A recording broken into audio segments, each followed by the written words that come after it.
Jasmine ഒരുപാട് തെറ്റുകൾ അവിടെ ചെയ്യുന്നുണ്ട്. എനിക്കിഷ്ടമുള്ള കണ്ടസ്റ്റന്റും അല്ല ജാസ്മിൻ. അതൊരു സത്യം മാത്രം. ഈ എപ്പിസോഡിൽ ജാസ്മിൻ കാലിലെ നഖം കടിക്കുന്നത് കണ്ടായിരുന്നു.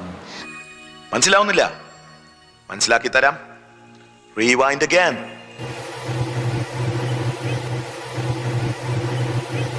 തൊലിക്കട്ടി വേണം.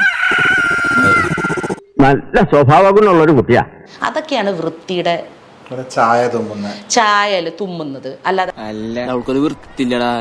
നേരം മൂക്കില് കേട തുപ്പ. അല്ലാതെ ഒരു ദിവസം കുളിച്ചു എന്ന് വെച്ചിട്ട് ഒരു മനുഷ്യൻ അങ്ങ് തീരെ വൃത്തികേടാവുമെന്ന് വിശ്വസിക്കുന്ന ഒരാളല്ലേ. വേൾഡിൽ ഇതുപോലെ ഒന്നേ ഉള്ളൂ. ഇവളെ ഉണ്ടാക്കിയ ശേഷം പടച്ചോനെ അച്ഛൻ ഉടച്ചു കളഞ്ഞു.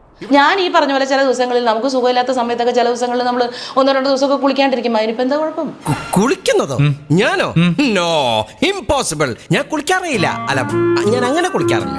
പിന്നെ മാത്രമല്ല, ആ കുട്ടി കൃത്യമായിട്ട് പറഞ്ഞിട്ടുണ്ട് ആ കുട്ടിക്ക് ഒരു വെള്ളത്തിന്റെ ഒരു അലർജി ഉണ്ട്. മാസത്തിൽ 2 തവണ കുളിച്ചാലേ എനിക്ക് ജലദോഷം വന്നിടും. തന്നെ എനിക്ക് അലർജി. ആ കുട്ടി കുളിക്കാറില്ല എന്നേ പറഞ്ഞിട്ടുള്ളൂ.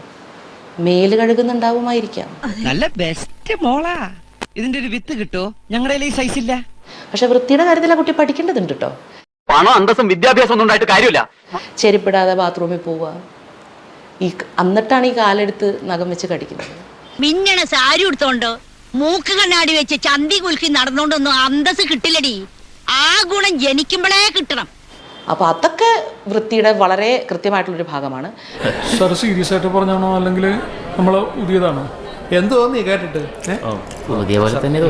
കാരണം വെച്ചാൽ ഒരു പെൺകുട്ടി എങ്ങനെ അല്ലാതായിരിക്കണം എന്നുള്ളതിന് ഉദാഹരണമാണ് ജാസ്മിൻ എന്ന് വേണമെങ്കിൽ എനിക്ക് പറയാം. നിനക്കൊരു വിചാരമുണ്ട് നീ ഭയങ്കര ബോൾഡാണെന്ന്. ബോൾഡല്ല, ബോൾട്ടാണ്. ബോൾട്ട്.